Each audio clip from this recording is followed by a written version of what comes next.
an electric undercurrent, a tension in the air, a sense that what unfolded today would ripple far beyond just another OTA session. This wasn't a mere off-season practice, this was a glimpse into the soul of a team reborn. The Chicago Bears 2.0, under a new regime, new quarterback, new hope, and yes, new pressure. Immense pressure, the kind that either breaks young stars or forges legends in the fire. This second open OTA of the summer was more than just another check-in. It was a microscope, zoomed in on Caleb Williams, the much-hyped, often scrutinized #1 overall pick who now carried the weight of a city starving for greatness. Questions swirled like a lakefront storm, and finally we got clarity on his mindset, on his leadership, and on whether he truly wanted to be here in Chicago after reports suggested otherwise. And what we heard directly from Caleb's own mouth might change the narrative entirely, because when he stood in front of the cameras and said, with calm yet determined confidence, that the moment he left his pre-draft visit, he knew this was the place, it silenced the doubters. And you could almost feel the sigh of relief stretching from Soldier Field to the south side. But it didn't end there, because today was also the day the offensive line competition ignited like a spark to dry timber. As Anise A.J. Trapilo, the under-the-radar tackle out of Boston College, took every single first-team rep at left tackle and, according to Clay Harbor and other close observers, held his own impressively. Not just surviving against a tough defensive front, but thriving, stabilizing, and opening a potential chapter of his own as a surprise starter on the blind side, which then led to another twist in the offensive line saga.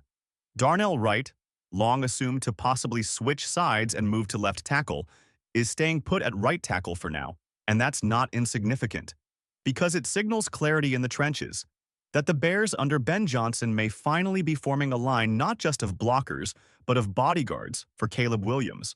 Warriors with names like Jonah Jackson, Drew Dalman, and Joe Thuney holding down the interior, forming a wall that might just keep this rookie upright in a way Justin Fields never experienced. And that's not even touching on Braxton Jones. Still absent, still a question mark, and with every OTA he misses, his grip on a starting job loosens, while Trapilo's rises like smoke. Meanwhile, the tight end room told a story of its own today. With Cole Kmet, the often teased, sometimes doubted, but ultra-talented Notre Dame product, turning in one of his best practices in months, moving around pre-snap, catching balls in motion, executing inline and split wide, looking every bit the weapon he was paid to be after years of being shackled in schemes that never let him breathe. And now, with Ben Johnson's offensive genius at the controls, and with Colston Loveland forming a promising 12-personnel duo, you get the sense that Kmet's breakout, finally, isn't just coming, it's screaming down the tracks. And then came the turbulence, the moments that reminded us this is still spring football and perfection is a fantasy, because Caleb Williams was picked off not once but twice today. One, a clean interception by Tremaine Edmonds, who read a crossing route like he was the one who drew it up. The other, a potential tip snagged by Jaquan Brisker. And here's the thing. Instead of panic, what we saw was poise. Caleb not flinching, not pointing fingers, just adjusting his chin strap, stepping back in the huddle, learning in real time, because that's what this process is all about. Installing a brand new playbook, new reads, new footwork, new timing, and doing it all with an NFL defense throwing disguises and speed at you at full speed. So yes, there were turnovers, but there was also growth, including a gorgeous roll-left bomb to Miles Boykin in a 7-on-7 drill that drew cheers from players and media alike. A throw only a select few on the planet can make. And it wasn't just the offensive stars making noise. On defense, the third linebacker spot has become a gladiator battle between Noah Sewell and rookie phenom Rook Hayaloti. Two bruisers earning more than just reps. They're earning respect, flying around, hitting gaps, and competing as if the season was on the line today. And the buzz extended to quarterback depth as well, where Ben Johnson confirmed that Case Keenum and Tyson Bagent are locked in a true battle for the QB2 job, with Keenum taking all the second-team snaps today, a signal that the 13-year vet isn't here just for mentorship. He's here to compete, to win, and to bring the same mindset that once led the Vikings to the NFC Championship game back in 2017. And when Keenum spoke to the media afterward, his words painted a picture of a man rejuvenated, of a meeting with Ben Johnson that was supposed to last 15 minutes, stretching into hours, and ending with him signing a one-year deal, convinced this was a special place. And in a league where backup quarterbacks often decide seasons, don't underestimate what his presence could mean for Caleb, whose rookie campaign will be defined not just by what he does, but what he learns. And that learning is happening fast, with reports detailing how Williams is grinding on footwork, dropbacks, pressure reads, and mechanics, all under the watchful eye of the Bears' revamped staff, which includes Antoine Randall L., who has brought a spark to the wide receiver room with his booming voice, relentless energy, and sharp technique drills. As young receivers like Rome Oduns and DJ Moore ran synchronized routes and flashed the kind of explosive chemistry that could define Sundays this fall. And yet, beneath all the momentum and optimism, shadows loomed, especially with the injury report, which was long, unsettlingly long, as key names like Jaylon Johnson, Kyler Gordon, Elijah Hicks, Terrell Smith, TJ Edwards, Ryan Bates, and even Colston Loveland all sat out with various issues, the most concerning being soft tissue injuries for both Gordon and Edwards. Players who just signed extensions and now find themselves back in the trainer's room.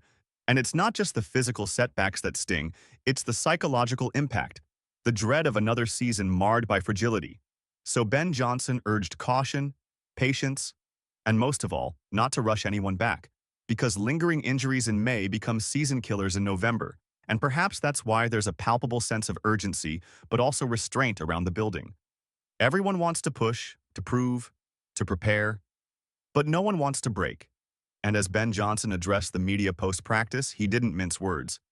He was frustrated with how slowly the offense got lined up at times, forcing players to huddle again, and he let them hear it.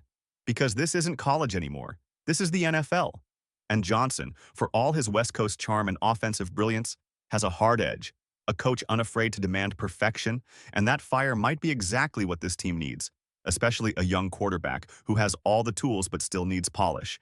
And when Johnson praised Case Keenum's intelligence and player-oriented questions, it became clear. Mentorship, attention to detail, and competition are going to define this camp, and perhaps this era.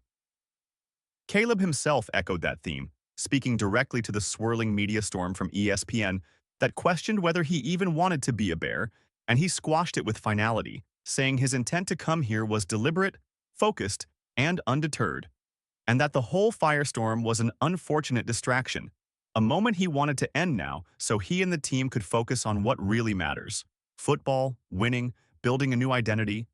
And it was a moment that showcased maturity, leadership, and an understanding of the Chicago spotlight. And from that point forward, it felt like the team could breathe again.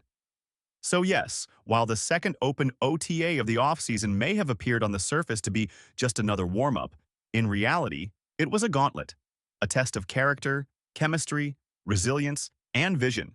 A snapshot of a team on the verge, with position battles raging, veterans leading, rookies rising, and the fan base watching with bated breath for signs that this time, finally, things will be different.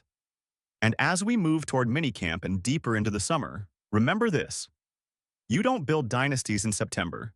You build them in May, when no one's watching, when the lights aren't on, when guys like Trapilo fight for a shot, when Caleb takes a step, and when the sweat, the doubt, the grind all forge something greater. So if you're still wondering what this Bears team is made of, keep watching, because this chapter has only just begun, and it promises to be unforgettable.